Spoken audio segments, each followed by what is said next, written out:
Moi boas tardes a todos. Con motivo do Día Internacional do Libro Infantil e Xuvenil que se vai celebrar o día 2 de abril, e neste momento tan excepcional que estamos a vivir, en que temos con nós aos nenos nas casas, pois gustaríame recomendarvos a lectura familiar, botando man da sabiduría dos nosos maiores, de contos da literatura de tradición oral, como poden ser os contos de animais,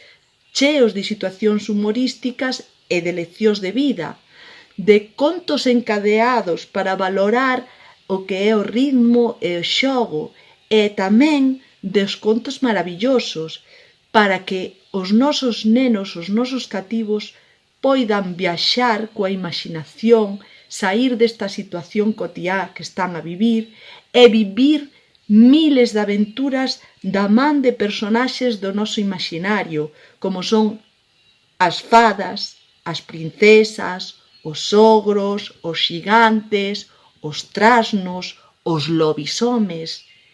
e as bruxas. Sí, as bruxas, porque non podemos esquecer que habelas hainas. Moi boas lecturas a todos e moi bo Día Internacional do Libro Infantil e Xuvenil. Un bico.